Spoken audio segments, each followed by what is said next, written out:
दिल्ली शराब घोटाले का मास्टरमाइंड कौन है और भाजपा ने केजरीवाल की क्या सीक्रेट बताई है।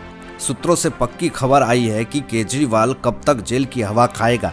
इस वीडियो में आज बहुत कुछ खुलासा होने वाला है और उस खुलासे को सुन करके आप दंग होने वाले हैं। अरविंद केजरीवाल अपनी बयानों से पूरी तरीके से फंस गए हैं। पहले उनकी बयान को सुनिए। अरविंद केजरीवाल ने मध्य प्रदेश के भोपाल में प्रधानमंत्री पर खूब हमले किए। उन्होंने कहा कि देश के प्रधानमंत्री पढ़ा लिखा नहीं होगा तो कोई भी बेवकूफ़ बना देगा। नोटबंदी कर दो, भ्रष्टाचार आतंकवाद खत्म हो जाएगा। केजरीवाल ने कहा कि कम पढ़े लिखे प्रधानमंत्री हैं, उनको समझ ही नहीं है। उन्होंने नोटबंदी कर दी, क्या भ्रष्टाचार खत्म हो गया? दिल्ली के मुख्यमंत्री श्री अरविंद केजरीवाल जी अपने को पढ़ा लिखा काबिल समझते हैं, लेकिन बतौर मुख्यमंत्री वह न तो फाइल पढ़ते हैं और न ही उस पर दस्तखत करते हैं। दुर्भाग्य से वह देश के इकलौते ऐसे मुख्यमंत्री हैं। वही दिल्ली भाजपा के नेता रमेश बिधूरी ने ट्वीट कर किया कि आसमान पर थूका अपने मुंह पर ही आकर गिरता है। कुछ तो शर्म करो केजरीवाल। जिस व्यक्तित्व का सारी दुनिया लोहा मान रही है और प्रशंसा करते नहीं थकती है, उसके बारे में इस तरह की घटिया मानसिकता का ही पता चलता है और इस तरह का बयानबाजी आप करते हो। अरविंद केजरीवाल जी, आप ज़्यादा पढ़े लिखे हैं, इसलिए दारू एक पे एक फ्री देते हैं। दिल्ली का दुर्भाग्य है कि आज केजरीवाल जैसे मुख्यमंत्री दिल्ली को मिला है, जो काम तो नहीं करते हैं, केवल आरोप लगाना जानते हैं। दिल्ली के टैक्स पेयर का पैसा अपनी छवि को चमकाने के लिए करते हैं। पहले सत्येंद्र जैन जेल गए, उसके बाद मंत्री मनीष सिसोदिया जेल गए। अब केजरीवाल को भी जेल जाने का डर सता रहा है, इसलिए वह अभद्र भाषा का प्रयोग कर रहे हैं, जिसके बाद मैं बोल सकें कि मुझे जेल इसलिए भेजा जा रहा है क्योंकि मैंने प्रधानमंत्री के खिलाफ बोला है। दिल्ली भाजपा के कार्यकारी अध्यक्ष वीरेंद्र सचदेवा और प्रदेश प्रवक्ता हरीश खुराना ने एक प्रेस कॉन्फ्रेंस में कहा कि अरविंद केजरीवाल शराब घोटाले का मास्टरमाइंड है।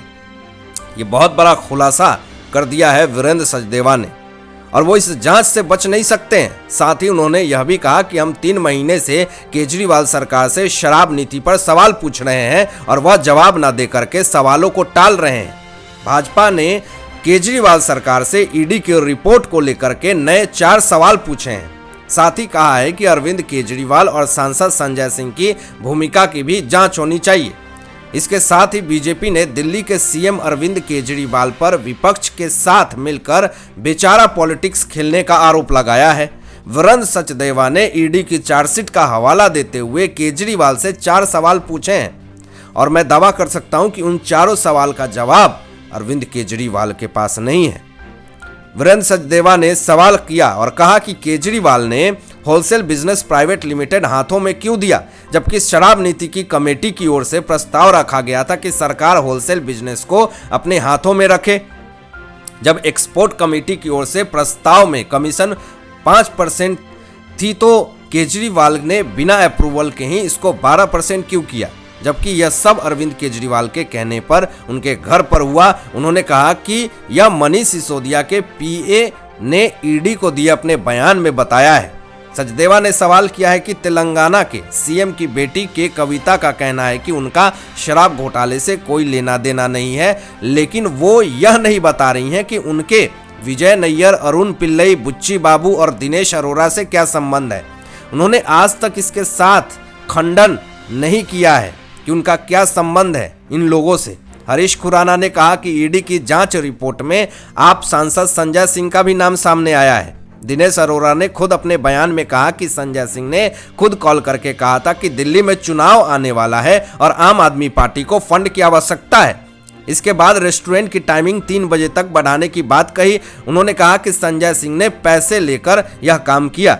हमारी मांग है कि अरविंद केजरीवाल और संजय सिंह की भूमिका की जांच एजेंसियों से जांच होनी चाहिए।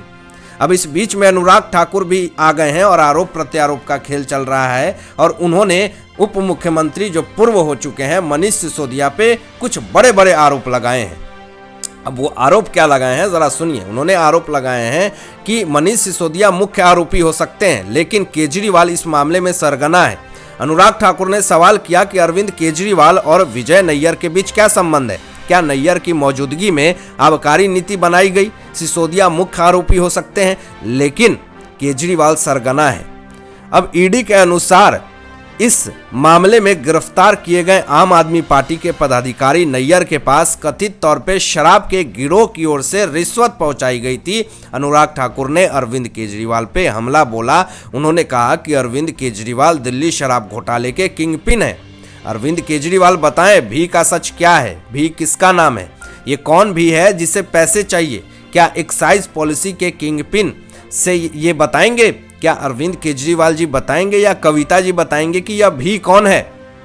क्या विजय नैयर एक्साइज पॉलिसी की मीटिंग्स में हिस्सा लेता था, और अगर लेता था तो किस अधिकार से वहां बैठता था? बीजेपी नेता ने कहा कि जब एजेंसीज ने कहा कि विजय नैयर की घोटाले को रचने में एक महत्वपूर्ण भूमिका रही है, तो केजरीवाल एंड पार्टी ने इसका मखौल उड़ाया कि यह तो सच हो ही नहीं सकता था, क्योंकि वह पार्टी का साधारण पदाधिकारी मात्र रहा था। लेकिन जब यह बात सामने आई कि पार्टी ने उस साधारण पदाधिकारी को केजरीवाल के सरकारी आवास के बगल वाली कोठी दे रखी थी, तो केजरीवाल और पूरी आम आदमी पार्टी चुप्पी साध गए। आखिर यह रिश्ता क्या कहलाता है? तेलंगाना की केसीआर की सरकार पर तीखा प्रहार करते हुए अनुराग ठाकुर ने कहा कि इन लोगों ने तेलंगाना के खजाने को खाली करने का काम किया है। तेलंगाना जब बना था तब उसकी हालत क्या थी और आज क्या है? तेलंगाना को कर्ज में डुबाने का कार्य किसने किया? यहां एक परिवार तक सीमित होकर सरकार रह गई है। के कविता आज जो महिला आरक्षण और नेतृत्व की बात करते हैं, वह 9 साल से कहां थी? 5 साल एमपी थी, तब कुछ क्यों नहीं किया? आज जब भ्रष्टाचार में डूबे हैं और तेलंगाना में भ्रष्टाचार के बाद दिल्ली के शराब घोटाले में भी इनका नाम आया है, तो ये आज दुष्प्रचार करने में लग गए हैं। ये तमाम सवाल जो है वो अनुराग ठाकुर ने खड़े करने शुरू कर दिए। अब इन सवालों के बाद जो है अरविंद केजरीवाल के ऊपर शक की सुई जो है वो घिर गई है, क्योंकि जितने भी विपक्ष के नेता हैं उन्होंने सवाल खड़ा करना शुरू कर दिया है कि दिल्ली में अगर कोई भी भ्रष्टाचार हुआ है, भ्रष्टाचारिता हुई है, तो ये मानने वाली बात ही नहीं है कि अरविंद केजरीवाल को इसके बारे में थोड़ी भी भनक ना हो।